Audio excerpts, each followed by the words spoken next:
morning, highly esteemed guests, ladies and gentlemen. We welcome you to CyberChess 2025.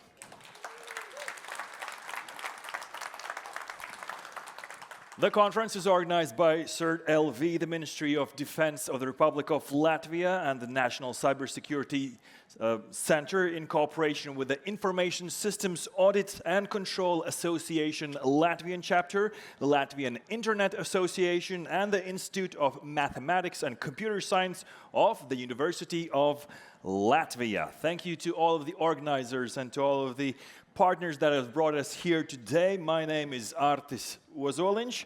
It is my first year at CyberChess, so I really hope to learn how to beat everyone at chess.com. I hope that the speakers will give the instructions and I will be the best chess player in the world. Okay, no one's laughing. I'll delete all the jokes in my script. All jokes aside, this year it's CyberChess number 13. Are there any superstitious people in the room? Please do raise your hand. Does anyone believe in numbers? One person? Okay, sir, we'll address all the bad energy towards you, so you experience number 13 as it should be. But of course, numbers don't mean anything unless we look at the scale of the event, and we are very proud that this year we have 60 speakers from nearly 20 countries visiting us, and of course we have viewers online from all around the world. Good morning to you as well. And in this conference, if it's your first year, you will gain a lot of knowledge, research, expertise, and real-world experiences across the key cybersecurity domains. So to open the conference, please, with a warm round of applause, welcome to the stage the esteemed Parliamentary Secretary of the Ministry of Defense of the Republic of Latvia, Ms. Liene Gātere.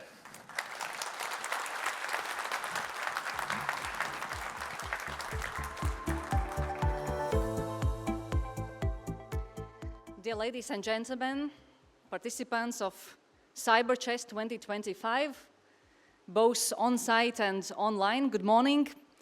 We have 2 full days ahead of us, and I'm sure they will be full of insightful discussions, valuable presentations, and perhaps also new collaborations and partnerships. Cybersecurity is responsibility of each individual. Only when we work together, when we contribute to security of the cyberspace around us, we can resist the challenges and show the strengths that we possess. Currently, threat is coming from all possible directions, all sources, showcasing that what we used to refer to as future threat is already a current reality. Threats have become more complex, more sophisticated in nature, really indicating that our defenses need to be able to adapt rapidly and in scale. Our adversaries aim to disrupt and impact the main functionings of our society, discouraging our resilience in face of their malicious activities. And unfortunately, there is no indication that the level of threat that we face today will decrease in the near future, or even in distant future. So, as cyber threats continue to pose high risk for institutions, for organizations, for individuals, we need to strengthen our resistance, our resilience. The best way to do that is by proactive and comprehensive approach to deterrence and defense. Cybersecurity is a key enabler of our everyday functions, as well as ultimate strength in the battlefield. So technological disadvantages, dependencies, and our need to strengthen our networks, our resources, our systems mean that we need to continue to invest in cybersecurity just to be able to fight and survive. And as this is a field that is constantly evolving, we need to innovate to stay ahead. And this is not possible without investments in research and development, and without continuing to strengthen the existing cooperation between the public sector and the private sector. In Latvia, state defense is responsibility of whole of society, not just the public sector. And the cyber field is no difference. State institutions, Ministry of Defense, CERT, we are working to strengthen the cyber resilience. Responsibility of individuals is to think critically and be cyber aware. As cyber threats have no borders, it is equally important that we strengthen our cross-border cooperation, our international partnerships. And Latvia has a very good example with our experience with international threat hunting operations that demonstrate that even when you have limited resources, international partnerships and contributions can really make a significant difference. So, ladies and gentlemen, today and tomorrow, I invite you to think about and to assess what is your specific role in securing and strengthening cybersecurity in Latvia, in NATO, and beyond. And please continue to be part of our cybersecurity community, because the best work can only be achieved when we all work together. So thank you, and have a very fruitful conference. Thank you, dear Parliamentary Secretary. To welcome all of us into this fruitful two-day program, let's welcome on the stage the hostess of this event, the person shaping cybersecurity ecosystem in Latvia and also internationally, the General Manager at CERT.LV, Baiba Kaškina.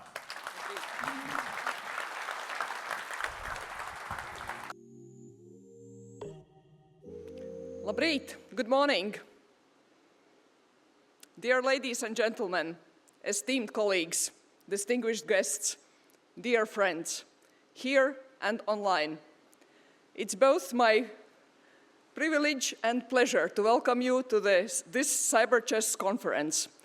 And I think numbering might differ. I was counting that it is the 12th conference, artists said it's 13th, but that doesn't matter. It's an annual event that we've all been so much waiting for. And this year our gathering marks the end of cybersecurity months, a period during which our collective attention has been directed towards the most pressing and challenging issues in the field of cybersecurity. So, how has 2025 treated us so far in the cyberspace? I would say that this has been a year of dedicated effort, steady progress, and maybe not so many large surprises. A year that once again reminded us that in cyberspace, true success lies not in those dramatic moments, but in a steady and persistent work. Let me highlight some of those achievements. The NIS2 directive is now fully implemented in Latvia. We are among few European countries that have managed to do so before the deadline. The necessary secondary legislation is in place, and across all the institutions and organizations, implementation is well underway. And I wish to express my really sincere gratitude to everyone who has contributed to this long and demanding process. Your professionalism and patience have made this possible. Still, there is a long way ahead, of course, to fully implement all the requirements. In the field of cybersecurity education, this year has brought many encouraging developments. We now have an accredited vocational cybersecurity technician program, with guidelines that are closely aligned with ANISA's cybersecurity skills framework profiles. And several new educational initiatives have been launched. For example, Riga Technical University Google program Kiberats, that we will hear more about later in the conference. There are new activities at the University of Latvia. We have STARS lifelong learning program and other initiatives. And these initiatives strengthen our national capacity, and contribute to a more resilient digital society in the future.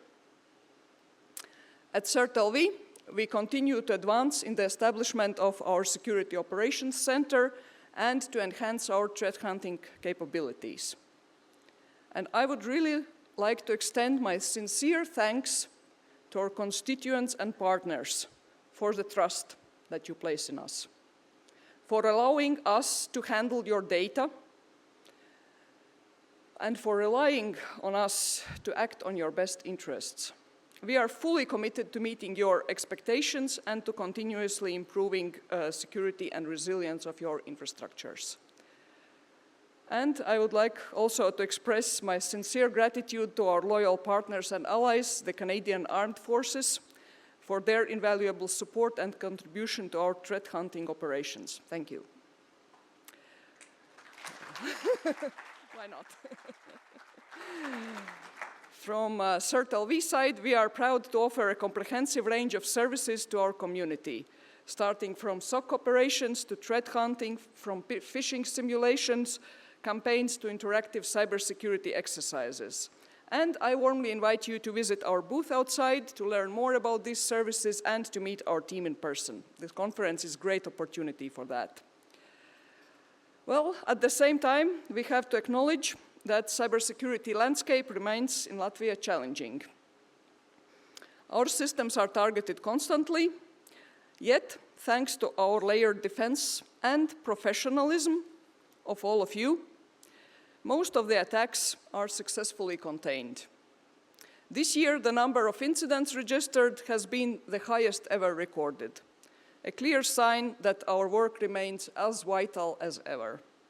We must continue to adapt, to improve, and to stand strong together.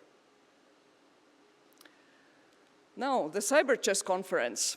This event provides us with an invaluable opportunity to take a step back, to reflect, to share knowledge, and to strengthen our collective capacity to protect our digital borders and freedoms. But as every year, this is more than just a conference. This is an event where we celebrate our profession. We celebrate our mission and our choice. Because we all have chosen a demanding path of service and responsibility to defend our nation and its cyber domain. This path requires knowledge, integrity, and courage. And you, dear colleagues, embody all of these qualities. For that, I thank you deeply and sincerely. Let us use these 2 days to exchange experience, explore new ideas, celebrate our achievements. Together, we continue to build a safer and more secure digital future. And once again, thanks to all the partners and all the speakers, without whom this conference would not have been possible. Thank you. Let's give them a warm round of applause.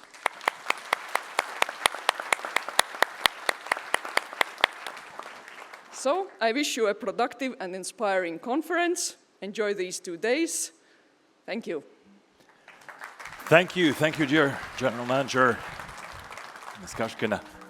Let's have wonderful 2 days. A lot of excitement in front of us. Another round of applause to the CERT team as well. I saw a lot of polite people standing in the back. Now it's your time. Please do take your seats. We have some seats in this flank, in that flank, somewhere in the middle. Don't be shy. This is your opportunity because I'm going to talk for a few minutes now. And yes, you can take that time and take a seat because we have a lot of content in front of us.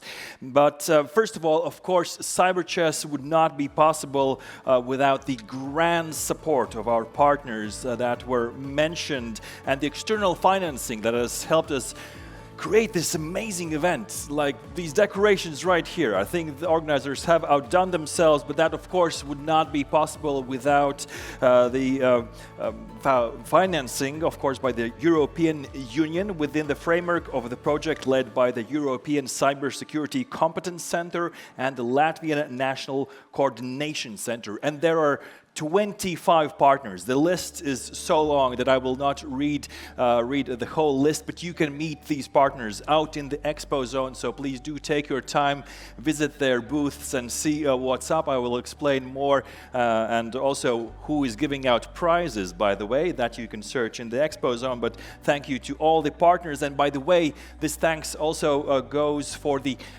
gifts that the speakers on the stage will receive. Socks and lollipops. That's the trend this year. Cyber socks and some lollipops for those stressful moments when you need some sugar. So thank you to our partners for this wonderful gift for our speakers. And by the way, you have received, and you can probably find online, the link to the Mito platform. That's the official event platform. You might think, I'm here. Why do I need a platform? Well, there are a lot of viewers online who might want to get in touch with you. So this is a closed circle, safe social platform where you can interact with others. You can book meetings with the speakers on the stage, with others here in the room. You can find them, you can chat with them. So please take the opportunity of this social platform for the event as well. And we will interact in the next presentations and panel discussions on this stage and on other stages as well, using the Menti platform. So right here on the screen you will see a QR code and a numbered code. If you don't want to scan the picture, you can also open up menti.com and type in 22074740. And you will access the page to send in questions. And please do send those questions already in during the presentation and during the discussion. So once we have the time, I have your questions at hand, and we can see what's really up in your mind and what you want to ask to our speakers. And if we're speaking of our dear guests, let's welcome on the stage the first presenter. We were reassured of the steady progress that of the defense forces are doing, but of course the other side is not sleeping as well. With the title From SOC to Cyber Threat Landscape in Latvia, we will get the status quo of the current situation. That will be delivered by a person who you don't want to mess with. He's a cybersecurity expert with more than 17 years of experience and a strong technical background. He's leading the CERT.LV technical team. Ladies and gentlemen, let's welcome the first speaker, Mr. Varis Teivāns.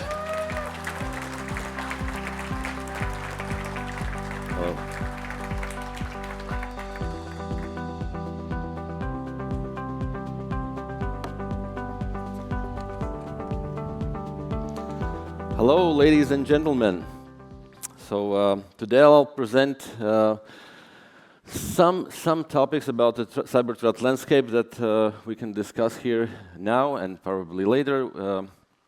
I'll also highlight some of our achievements on Security Operations Center, Security Operations Services that we have established.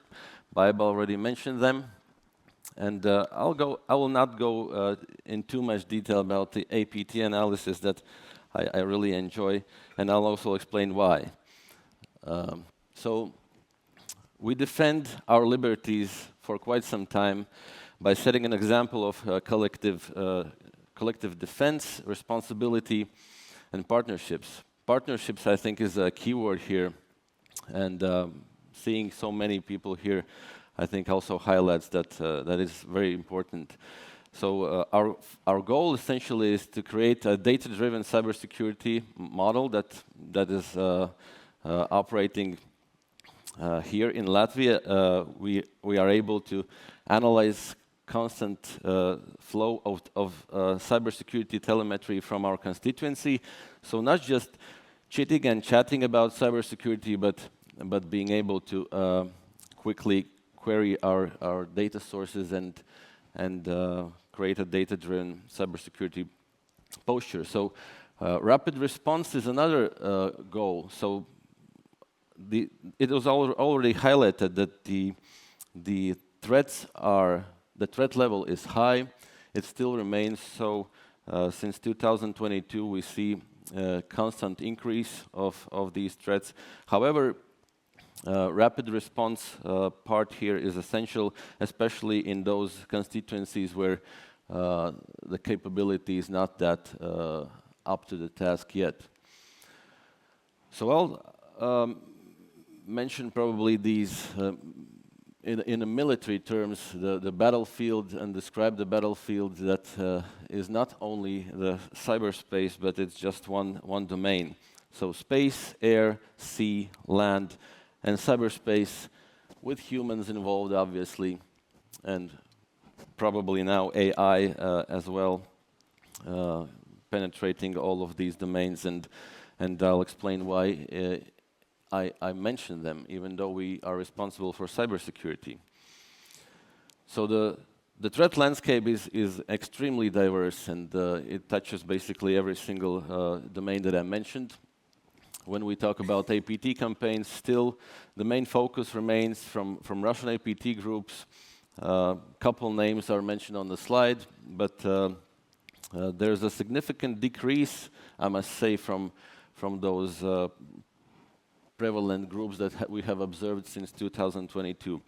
And you might speculate why. We also are trying to speculate why. One of the theories that we think that the Russians are busy in Moldova, Georgia, probably elsewhere, and most likely they will return with additional force in the cyber domain sometime soon. However, now there is a decrease in their campaigns. So historically, Turla, APT-28, Gamaredon, and Cadet Blizzard, or Grayscale in NATO terms, has been very active. Now we can see that APT-28 is more or less operating silently, scanning the edge devices, so kind of switching more and more to practices what you would expect from China-related actors, but still remaining active on targets in the government and critical infrastructure. Baiba mentioned deterrence, and I'm sure that our activities, the security operations, the threat hunting operations, all of that, including our red team activities, contribute to deterrence, and this is why we see the decrease of successful attacks as well. It kind of sends us a signal that Latvia is becoming more and more resilient. What is interesting is that in recent years, China-related actors in the cyberspace are becoming more and more active in our region, and the targets overlap more and more with what is interesting for Russia as well. So previously you could see that they are concentrating more on academia, research institutes, laboratories. Now it's all over the spectrum, and still quite heavy focus on the edge devices. So space, it's not like a space battle or something with spaceships, but however, a couple of attacks that we have experienced in this region, not only Latvia, but region as such, involve in some sense space as well. So satellite TV stream influenced by satellite jamming, replacing signal with intent to transfer the Russian propaganda, supply chain integrity in digital TV, again, sometimes involves satellites, sometimes not, but it is important to investigate what is the supply chain also for digital products. And in a couple of our investigations, we have found that it's no surprise, basically, but EU registered companies are actually operated by Russians and operate as a shell or a decoy. So to actually conduct such an attack with a satellite frequency jamming, someone has to be in a high enough altitude to manipulate the original signal, jam it, and then beam it down to Earth in a certain region to achieve their goals. So it might be a balloon, it might be something else, it might be a different satellite, but still significant effort to achieve that. Again, sea, air, both military domains, but still involve cyber. So cyber is penetrating all of them and influencing all of them. We have had incidents, and not only Latvia, with compromised critical infrastructure in the Baltic Sea, so cable cuts in the Baltic Sea, and this is quite significant for the whole region. What is interesting with these ships that are not military, they're not military vessels, however, they are probably instructed to take a certain routes and certain actions with their anchors and etc. So my father has been a sailor for some time, and he explained to me that when someone drops an anchor, it's impossible to not notice that, because the whole ship is vibrating, and it's obvious that the whole crew is cooperating with someone to achieve these results. What is also interesting observation when we experience signal jamming events across the sea border, very frequently you can see that the signal jamming moves along with the commercial ship that is traveling across the coast, which again is not a coincidence probably. Drone incidents, again you might think it's just purely military related event. However, drones communicate somehow, so they are controlled somehow. Again, it is very important to understand how it happens, how cybersecurity is involved, how signaling is involved. Does 4 and 5G operators can see anything on that part? Our colleagues in Ukraine definitely can share more insights on that, but we have these incidents. So I'm just speculating, but it's probably important to think about how roaming looks like in the border areas, how certain IMSI numbers look like traveling a couple hundreds miles per hour, etc. Is that all legit stuff or no? We have sabotage operations. Again, physical impact, physical world, but it starts in cyber. So these people are recruited online in Telegram groups. Those Telegram groups sometimes are closed, sometimes open, but it is possible to monitor these attempts and maybe even prevent. In this case, these individuals were trying to set fire on our occupation museum. Unfortunately, they were somewhat successful with that, and there was some damage done. They were found and arrested. However, a more thorough investigation is also important to understand how the Russians achieved that and how they instrumented their willingness to cooperate. So security operations is the core of our activities and all the services. So threat monitoring, active protection services like DNS firewall, security operations center with EDR and XDR services, incident response, threat hunting, red teaming, education, significant part of our activities as well, support to law enforcement agencies. Everything combined together creates our resilience and makes Latvia a tougher target. When we talk about SOC and our achievements in the SOC operations center, so for Latvia, those are quite significant numbers. I understand that for some nations those might be not so big.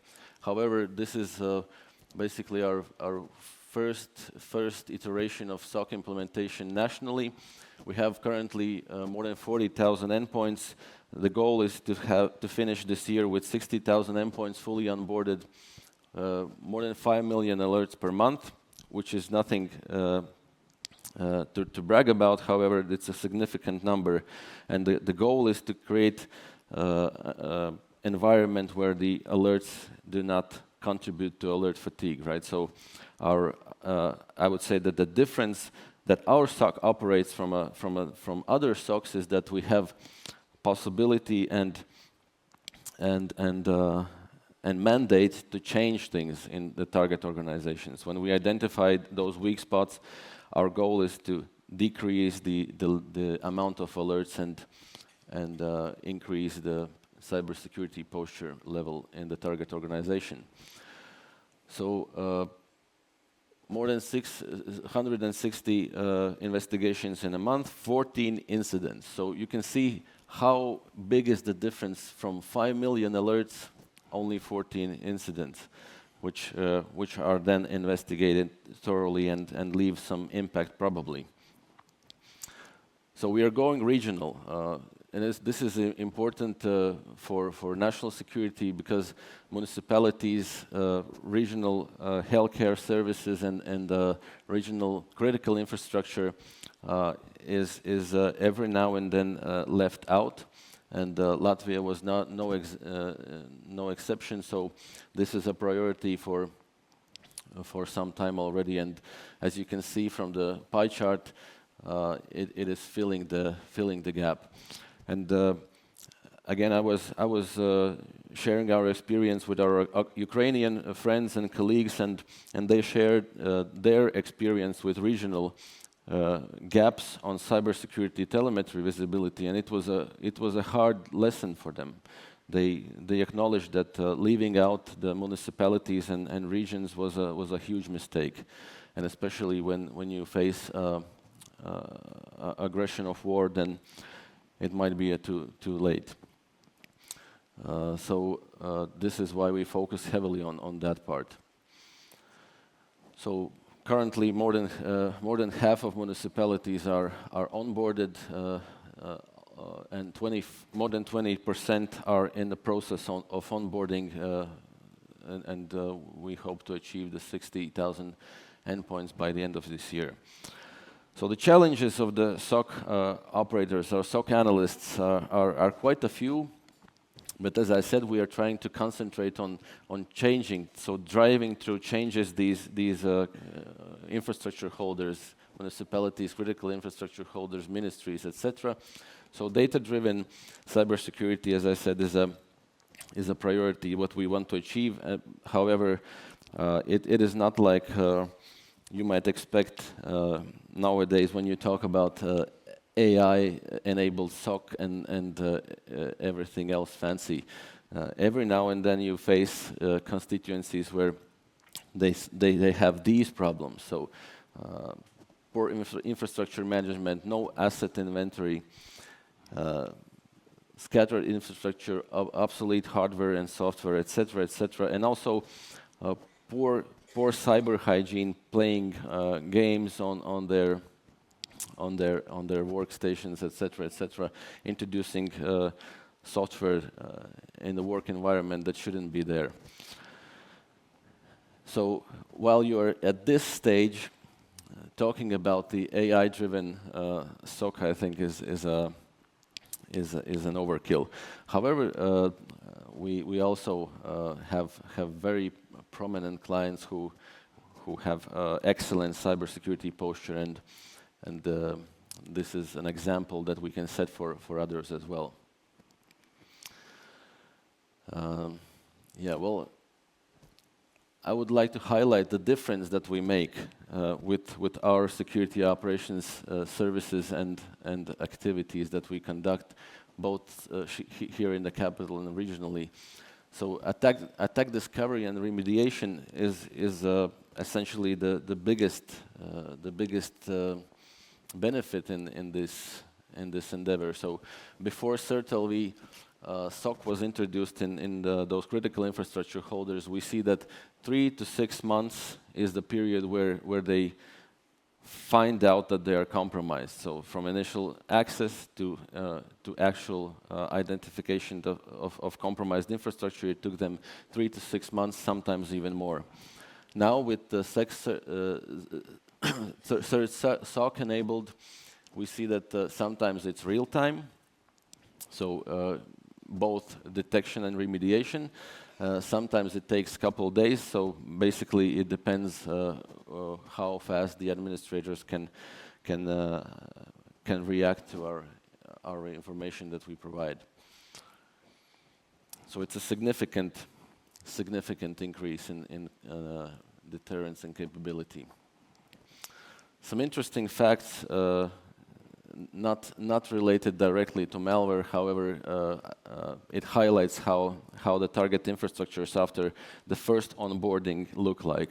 You see that in one major municipality, a host name called Director plays Minecraft on his or her system, which again probably is not the best example of cybersecurity posture, but through identifying these artifacts, we can base our attempts to change that for good in data, and it helps in most cases. Again, Roblox is for some reason very popular amongst governments, institutions who have poor cyber hygiene. Luckily, not so many of them, however, still worrying. And when you just remember, I mentioned the inventory. It is very important to start with the inventory and acknowledging what you have in your environment. And we also work with analyzing the software signers, or what is the origin of the software, especially if it's signed. Obviously, you cannot trust that information 100%, but it kind of gives you some highlights. So from the software signatures, you can again see that there's still software from Russia, China, and unknown all over the municipalities and some government institutions. Why you cannot trust that 100%? Because we have a couple examples where Russian-made software is now Swiss-made. For example, Kaspersky virus software is now Swiss, right? So we have a new category of incidents that I would like to share with you. Incidents that didn't happen. I think it's somewhat overlooked and not mentioned enough because they didn't happen. They didn't do any damage. But if they would, it would be a significant strike. And our colleagues from Red Team and security operations, they work daily to identify these threats before the bad guys do. And these are a couple of success stories that we had, and those with the electricity infrastructure involved. It was our preparation together with the electric grid operators before the BREL. So Latvia disconnected from Russia, Belarus electricity network. That was a significant event for all three Baltic states. Now we are fully connected to Europe and independent from the electricity synchronization with these states, Russia and Belarus. While we prepared for that event, we monitored extensively not only the infrastructure parts that we knew that belong to the critical infrastructure holders, but also highlighted the necessity that the monitoring of 4 and 5G networks is crucial. And why it is important? Because mostly those remote management tools and modules installed in substations in critical infrastructure entities are operating on 4 and 5G networks, and they are in no way connected to the infrastructure description of the energy grid operator. So we identified a couple of substations in Latvia, 2 in Estonia, 1 in Lithuania, shared that information with our partners regionally as well, and prevented the significant incident in this substation that was servicing 6 power lines in a critical infrastructure facility. Gas cogeneration station where combined heat and power plant could be influenced if we wouldn't do that. An incident didn't happen. A regional dairy product manufacturing facility, it could be completely stopped or product could be damaged or destroyed if the cyber attack would happen on that infrastructure. Water supply, heating, management, and in multiple municipalities could be influenced if we would miss these control devices exposed on the internet. Traffic control and smart grid, smart meters is something where we've done some extensive analysis and shared our findings with the operators so that they can be safe and our society can be safe and receive the services as expected. So common issues that we face here with these devices is direct internet exposure, obviously, so that sometimes it even looks like a sabotage, but there is a potential for sabotage in these cases. However, through the investigation, we found out it was a case with the substation. It was just a third-party engineer involved who figured remote servicing might be just more convenient for him than just visiting the site all the time. Obviously, the guy didn't know the risks probably of exposing that infrastructure online. So systems using default login, default weak passwords or default credentials there are lots of them online, and this is not only our case here in Latvia. It's a global issue with these remote management systems. Misconfigurations and other problems with the protocol, with unsecured protocols like PCOM, S7, Modbus, and others accessible over the internet, even though that someone just took care of taking down the web interface of the internet, they forgot about other ways of communications with these devices. So this is why it's important, and our colleagues are analyzing that constantly to identify that online. So just an example from a couple of systems where a visual and non-visual representation of communication with the management device that is in a writable mode, if you will. So actually, the threat actor could influence the whole operations in a specific environment. In one case, it might be a water supply. In other case, might be a gas cogeneration station or electricity substation. It doesn't matter. So commercially motivated attacks are nowhere gone. It was already mentioned that those are significant threats as well. Unfortunately, Latvian citizens, they lose about 50 million euros per year from these frauds and scam calls and other commercially motivated attacks. Interestingly for us is that even though we have introduced multiple layers of defense, so DNS firewall is a national level. The telco providers, mobile phone providers, they are all introducing measures to defend their clients. However, the lost money, the amount of lost money is only increasing. So one might say, get your stats together. We could agree. We will have to investigate why it is happening. So because theoretically and practically, through these defense layers, the situation should be better.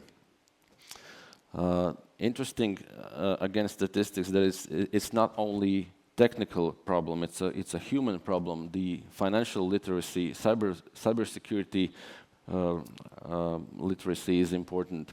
If we compare ourselves to Poland, we have found out that Latvians, they lose almost twice amount of money to these scams than Polish people do.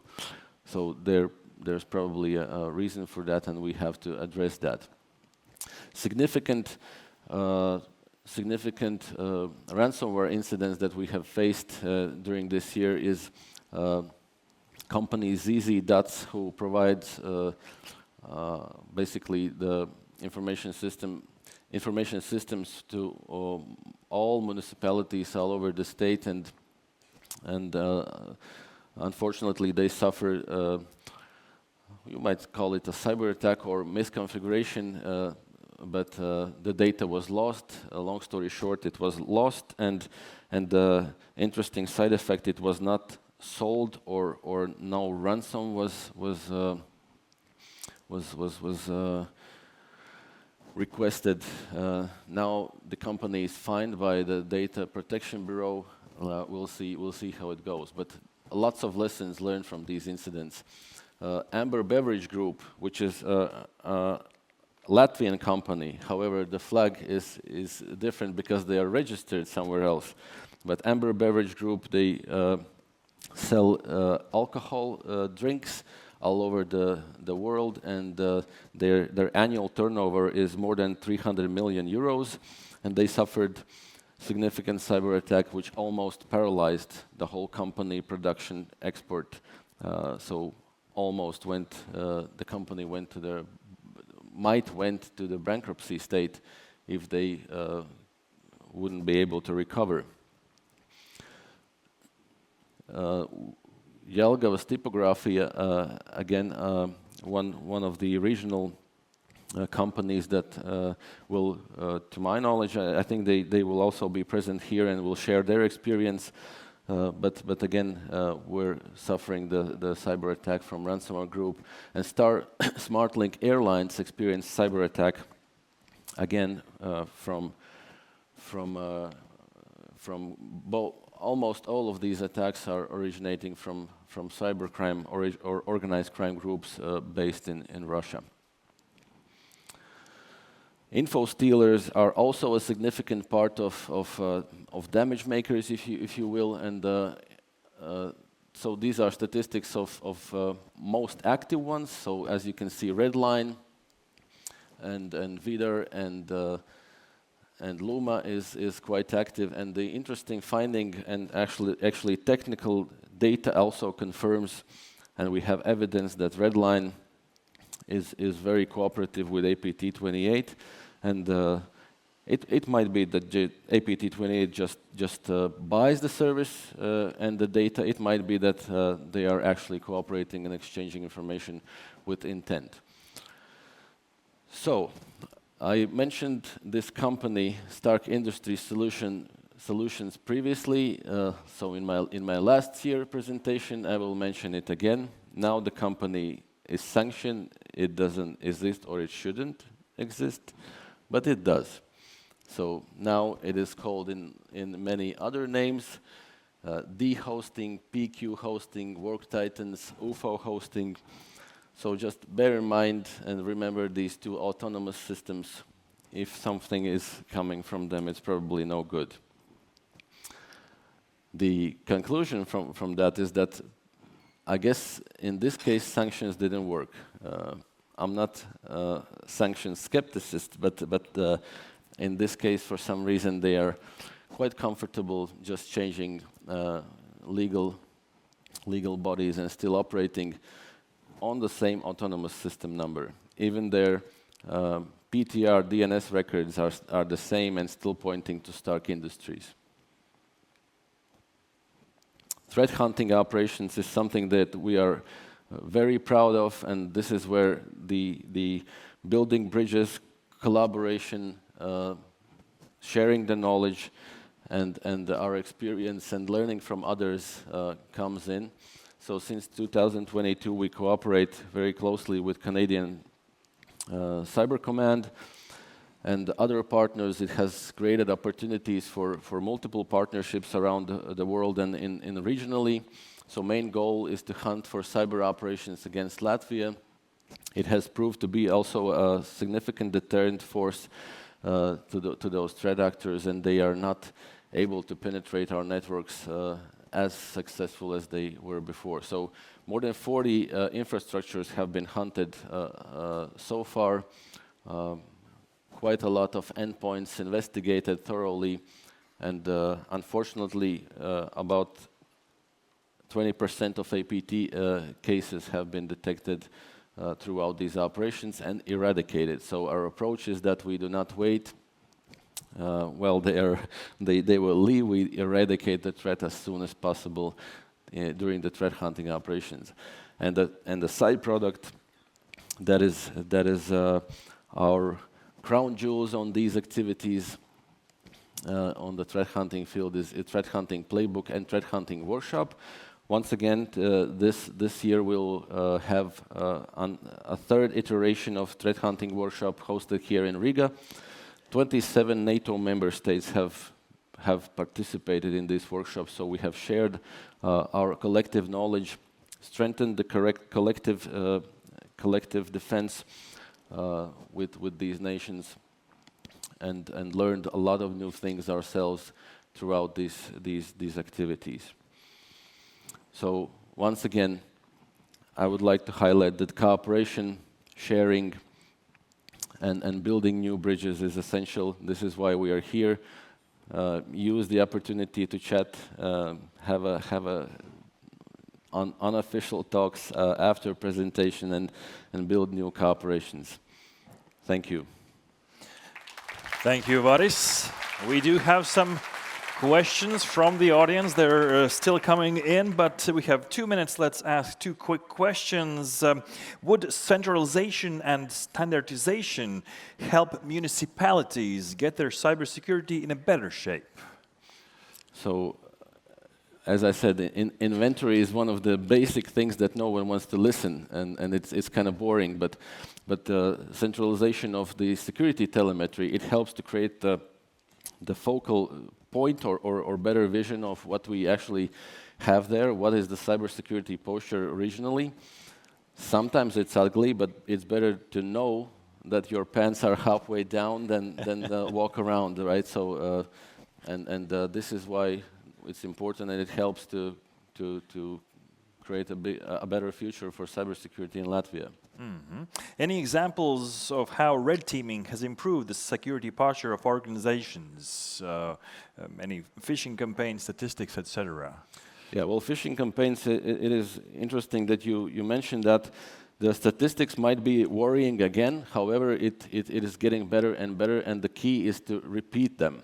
So about 40% of these attempts when we conduct phishing simulations are unfortunately successful for us, for the red team, but it is also indication when we continue these efforts, when we reiterate those simulations, people are getting better and better, so they recognized and yeah, well, repeating is important. Mm-hmm. Last question, who can start using the SOC provided by CERT.LV, and how new members can be onboarded? Maybe in a quick answer. Well, onboarding is a basically technical procedure where we provide software and someone should install it or run it on the endpoint. And who can get the service is basically the public sector critical infrastructure. And on our web page, you can visit CERT services section, and you will see all the possibilities and explanations who can apply. And you can also visit the CERT booth by the Omega Hall. Exactly. Talk to people, get in touch, learn more in detail. So, Varis, thank you very much for showing us the threat landscape. Round of applause to Varis Teivāns. Thank you for those questions. In the Menti platform, you can use this QR code or the number code and send us in questions for the next presentation as well. Thank you for that. That highlights what is important to you. So by this presentation, at least for me as an onlooker, it seems that we are in a state of a cyber war. Attacks on critical infrastructure makes me think that cybersecurity is even like a survival strategy for us to move forward safely, and for us, we are very lucky to have partners with us abroad as well who we can learn from. And a representative of one of the strongest countries in the world right now is here from Ukraine, who have created their cyber army. So let's welcome and learn on the stage from the Ukrainian cybersecurity expert, CEO and co-founder of Cyber Unit Technologies. Ladies and gentlemen, put your hands together for Dr. Yegor Aushev.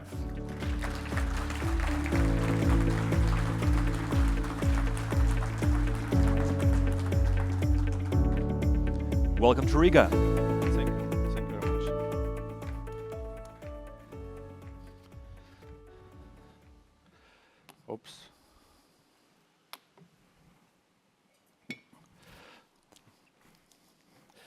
Hello, everyone. It's a great pleasure to be here. And also, it's a great honor to feel your support on the streets. We see a lot of Ukrainian flags, and really appreciate it. Our Ukrainian team mentioned it yesterday, and we see it like now that you support Ukraine, you are with Ukraine, and we say thank you from all Ukrainians to Latvian people.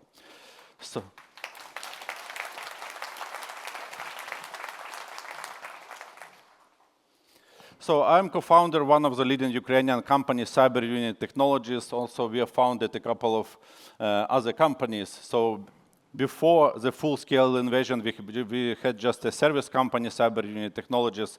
But after full-scale invasion, we became even stronger. So we created a platform for trainings and ongoing trainings, readiness, cyber ranges.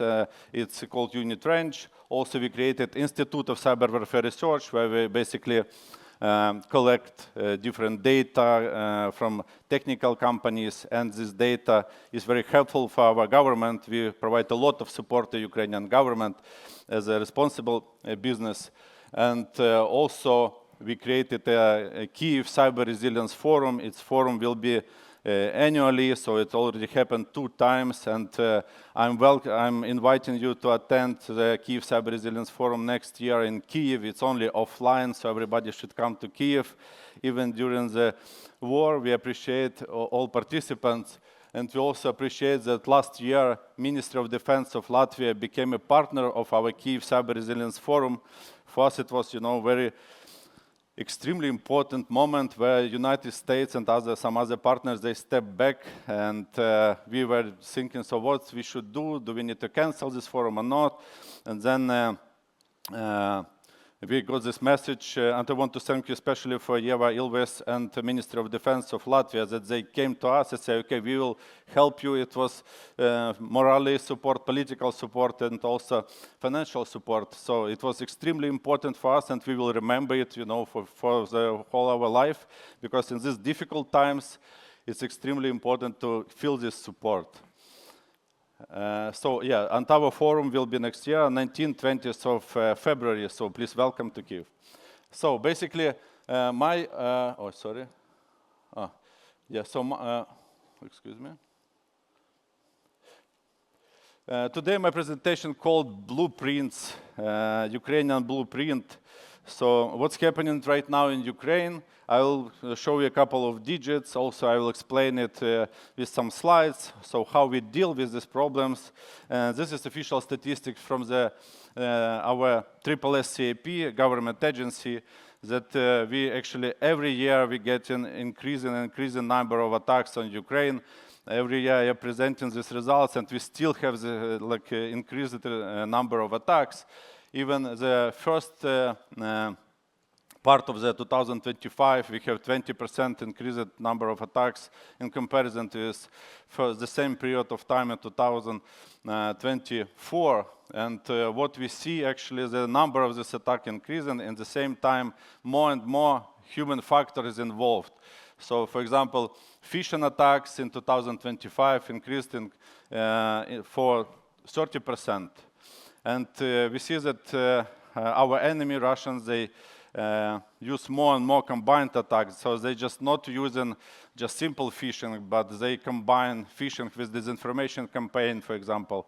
So, and what we see from our statistic after when people in panic, so for example, Shahed attack or disinformation campaign, people are in panic, they are tired, and they click phishing more often. So basically, Russians also understand this deviation, this behavior, and so they combine different hybrid attacks on Ukraine. And we learn how to fight against this, because it's not just a simple phishing attacks. Also, what we understand that it's not possible to say all employees just don't do it, or don't use it, or something like this. We should to learn, or we should to teach them how to actually act, how to be in touch with the new technologies in order they work with technologies in a proper way. So what we see from our experience, that new attacks became more sophisticated, and the number of attacks is constantly rising. in Q1 2025, attacks grow, and around 90% of all attacks were using artificial intelligence. It was AI-driven attacks. And but also, two other most popular vectors of attack is supply chain compromise and disinformation. So what is interesting, like a couple of months ago, we delivered a big international training in Balkans, and it was 8 countries participating, including CERTs and other technical government agencies. And we provided some different challenges, like how attack. So basically, we take Russian attacks and make challenges from them, and then see how people can react, how people can fight against these attacks. And attacks that were based on AI, technical people could not solve them before the workshops, before the training. So basically, it's something new that it's not so obvious how to solve this problem. So it's something that we have to adapt and have to include in all our business models, that we should teach and learn all the time, because new technologies rising so fast, new technologies arriving all the time. And basically, supply chain compromise, we see that now it's one of the most sufficient attack, because, for example, in military, in Ukrainian military, you buy a lot of different equipment, software, hardware, or not only military, in financial sector and any other sectors. And you can feel that you cannot provide security for all your suppliers. And quite often suppliers are the one who provide you some viruses and backdoors. And disinformation, of course, disinformation now, like one of the most like also sophisticated attack, because we see how many Russia invest in this disinformation. We'll speak about it a little bit later, but also, so what we should know, what we learn actually from AI, from these AI attacks. We see that sometimes it's forbidden for employees just to use AI or some other approaches that might not really work, because people still using this AI. And if we don't teach them how to use this AI, they use it how they know. And basically, there are a lot of the rise of malicious AI. It's with malicious AI, hackers create phishing emails, mass disinformation, malicious malware, and so basically AI heavy weaponize like all vectors of attack. And our idea is that we just need to provide knowledge to everyone, not just technical people, but to everyone, how to use this new AI.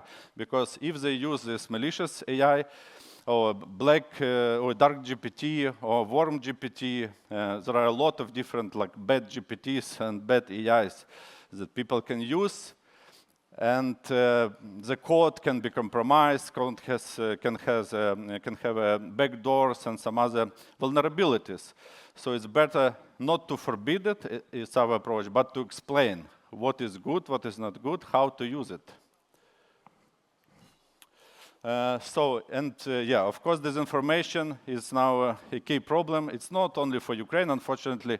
When I'm traveling in Europe, even in the United States, I see a lot of disinformation on TV, on internet, how actually Russians try to propagate their culture and their approach. So, for example, just recently they allocated $1.4 billion to state propaganda. Can you imagine? It's almost $27 million per week to this huge propaganda machine. They work constantly. 27 million per week, one country that has very good network for propaganda. They can spend it quite effective. And just example, screenshot from YouTube made for me a couple of days ago. So they create a lot of YouTube channels where they propagate, okay, I am American, but it's so nice to visit Russia, it's so good country, and so on, so on. So we should be aware, and we should also make this anti-propaganda. We should explain to everyone what is it, what is false, what is not good, what is true, what is not true. Otherwise, they're still like sometimes one step ahead of us. And also what is important, they involve opinion leaders. So we see a lot of opinion leaders, even in Ukraine, like some people like that they are not pro-Russian, but not too pro-Ukrainian. They try to keep on the middle. And so these opinion leaders, basically, they were involved. Some of them even don't know that they're involved in this huge network propaganda machine. So let's be prepared for this, and let's be aware. And also, yeah, so 90, to execute attack, humans live in, and it's still number one. 95% of all attacks belongs to the human factor, to the human error, and all breaches start with human. So basically, this processes, technology, and people. So people and processes is something that we don't like to work a lot. Like we, when SMV, it's a technology companies, because usually we only spend more time, more attention to technology part, to like buying equipment, software, and installing it. But human factor, it's not just enough just to make like one training on Mute, on Zoom, or whatever. So we need to analyze all data that getting from this training. So how people actually, what is their behavior, or what they actually doing, because this allows to predict where the weakest point in your organization, how the hackers will attack your organization, because they usually try to find the weakest link, the easiest way to get in. It was a good example. You know this in Kyivstar 2 years ago, it was 20 million people without internet. It was also human factor was involved in this problem with biggest Ukrainian telecom. What we so basically our approach is to solve this problem fast and continuously. So basically, when we see that there is two largest Russian groups, it's called Smoke Reloader and Da Vinci Group.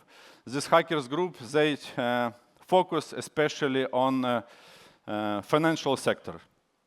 So they target people in the different organization who is responsible for finance. So basically, people who is getting access to the payment system in the companies. So these two groups, they have the focus on this financial sector, and financial sector is number 4 and most attacked now in Ukraine. So basically, our idea is just like we together with National Bank of Ukraine, together with National Security and Defense Council, so coordinator and regulator, we get together Ukrainian banks, and we train a lot of things that a lot of scenarios that happened just last week, we should train it already now. So the idea is just to fast delivery. So basically, everyone should adapt this the speed of this new rising technologies that attacking us. So basically, it's very important to train it like people, not just once per year or something like this. It should be continuous learning process integrated to the business processes. And only when you can like investigate this type of attack from precise Russian group or Chinese group or some other countries, when you can investigate this attack, you can learn accordingly. But it's the vector of the attack, they are changing so fast. Also, one more example, so how we act in Ukraine.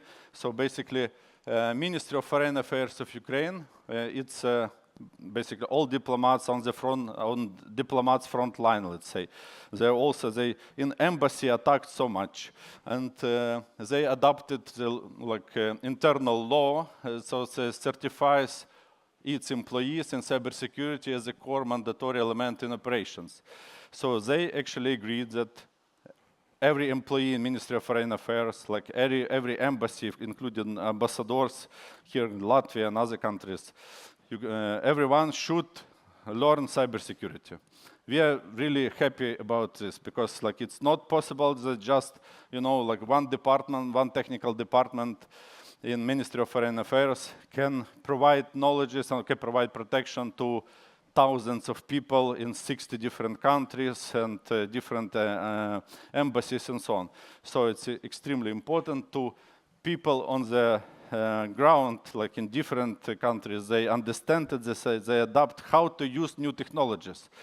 Because if people don't know, they provide like this AI tools to the work. They invent some new approach how to use the technology, but they don't use it in proper way. So basically, it's extremely important to teach everyone, not technical people, how to actually to act. Also, one more example. It's the state operator for non-lethal acquisition. It's called DOT. It's basically Ukrainian innovative and transparent state organization. They innovate by building cyber supply chain security hub. So this organization were created just during the war already, so it's a new organization. They're very transparent. They have more than 6,000 suppliers, contractors. So, and everybody is using their system as a dot chain. It's something new. So they decided that they would like to collect, like to provide everyone the knowledge is how to work with them in the correct and proper way in terms of knowledges of cybersecurity. So they mandatory ask everyone to use some tools like in order to not to send this backdoor, not to send this viruses and backdoors like to them. So they build this in system, and right now it's quite successful. Also, what is important is to popularize overall cybersecurity, like a lot in Ukraine because of the war also, but a lot of people from IT, they shift to cybersecurity. We have also cybersecurity in military officially, like it's with more and more people involved in the cybersecurity activities.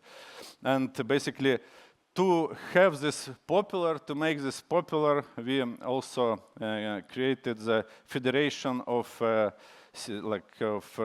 Cybersecurity Sport Federation, actually, and National Security Cybersecurity Championships, where we involve new people also from regions. And so, like it was just 1 month ago, Championship of Ukraine, or 2 months ago, and we engage in different regions, because previously it was only from the Kyiv, you know, from the capital of Ukraine, we involve people, but now we also local administration were invited to find some people to be involved and so on. So basically it's a cybersecurity movement, but it's also half sport, half IT, but / military. So basically it's we make it more popular. And it's also, together, we always do these activities together with the State Service of Special Communication and Information, National Security Defense Council. These activities was made also with the Ministry of Youth and Sport of Ukraine, and also President of Ukraine came to this first opening ceremony. So it's important to highlight that cybersecurity is something very important. It's important to highlight, like from the first people in the world, or in the country, that they're speaking about cybersecurity, because it's a part of our life. It's not possible to live without it. And it should be. So idea is just not to keep it in our technical bubble, just to explain it to everyone that, okay, it belongs to everyone. It's everyone can be a target.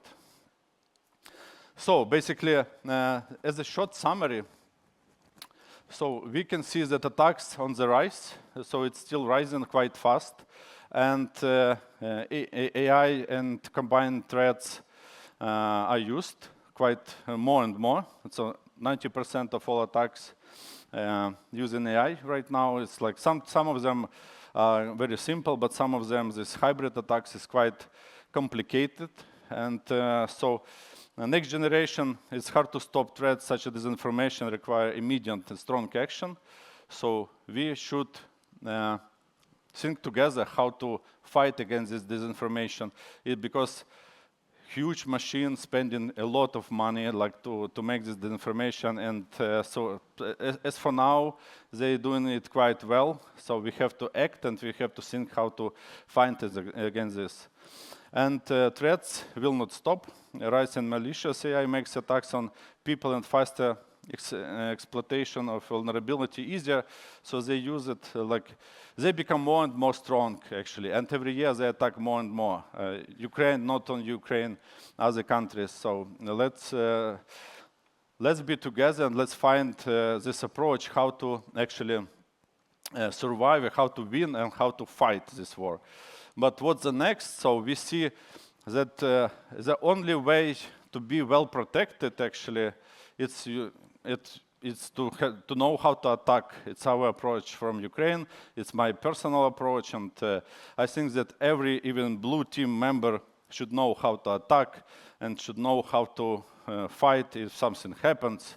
So our idea is just an idea, and just idea from myself, but I think that on the level of governments, like between Ukraine and Latvia and other European countries, we can agree that we can make some kind of operations against occupied territory of Ukraine.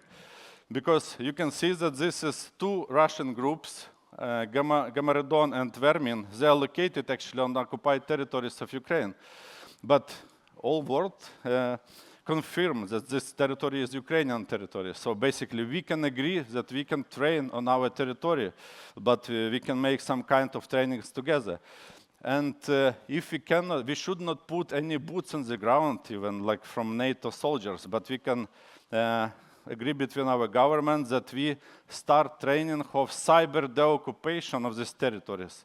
This is just an idea, but I would like we act more proactive, because like it's actually it's our Ukrainian, so we would like to get it back, at least in cyberspace, and I think it's possible. So as for me, I would like, if somebody is like on the government level, I would like willing to join. Let's have some round table. I can help you with some connection with Ukrainian government, because we really would like to be more proactive, at least on these occupied territories. So from my side, it's everything that I wanted to say. We also have a booth here, and would like I will be there probably all day today and tomorrow. I'm welcoming you to visit and continue our conversation. Thank you very much for your attention. Thank you for that valuable presentation. We do have a couple of questions, Sure. if we may. Are there any observations on which countermeasures are the most effective against current combined attack techniques? So as I mentioned, so it's they always try different approaches. So one of approaches is hybrid attack, where they combined a couple of different vectors of attack, and basically the person can be prepared for everything. So when it's like disinformation plus phishing plus some DDoS attack, whatever, so people just don't ready for it. And sometimes when they in panic, and in Ukrainian case, it's also a huge attack on drones, on missiles, or whatever. So in this behavior, people really make a lot of mistakes. Mm-hmm. You mentioned the usage of AI. A couple of questions about that have came in. For example, how do you determine that attacks are assisted by artificial intelligence? Yeah, it's a very good question. Thank you. So it's even we investigate all, like most of the attacks from Russia, and we make from them like some descriptions of what they exactly to do. But what is important to do also, like to teach just regular people, like regular employees, not technical, I mean, the people, how to recognize that this is attack. So we, for example, in our trainings, we even ask like public relations department. They see that some disinformation, like some AI-driven attack is coming, so they have to take this attack and go like to take like and to ask technical people, is it correct? They understand well or not? So basically, they should have this connection on the level between technical and not technical, because if it's a gap, it's a problem. And maybe continuing on this manner from a different perspective, implementation of AI in government and organizations. That's a trend worldwide, but you have most probably looked thoroughly through it to do it in a safe manner. Are there any tips, tricks, know-how, or maybe guidelines which you follow in any case, whatever tool it may be? You know, before cybersecurity, I was a scientist in physics. My idea is just you cannot stop the development, you cannot stop the technology. Technology will be rising, will be adapting, like it will be developing. So we should we should know how to make it in a safe way. So we need to teach everyone how to use it, because sometimes in Ukraine also we see that some Ukrainian institution, they start using artificial intelligence, but not in the very smart way. So they do not explain something. So we try to bring this knowledge like to everyone, but that we should, all technical people should like share this knowledge with non-technical, with executive especially, because executive on each company should, on which company, ministries, they should understand why it's not good just to sell some open AI, because it could be data leakages, right? And some other like problems. So you should pay attention to this process, and you should adopt a safe usage of AI. I love that you highlighted the human factor, because that's also a topic that will be addressed in all three stages during the event. So you mentioned in your presentation that 95% of breaches start with the human element. And we have a question of that. How do you reach the elderly in raising their cyber resilience? Are there any maybe campaigns, special approaches to that? Yeah, it's just continuous learning. So it should be the one of the most important part of the business model should be learning part, like, because it should be something that adapted on every country. So the company who will not adopt cybersecurity as a basic thing in the company just will not be competitive in a couple of years. All right, excellent. Ladies and gentlemen, please do approach Yegor during the coffee breaks. But now a round of applause.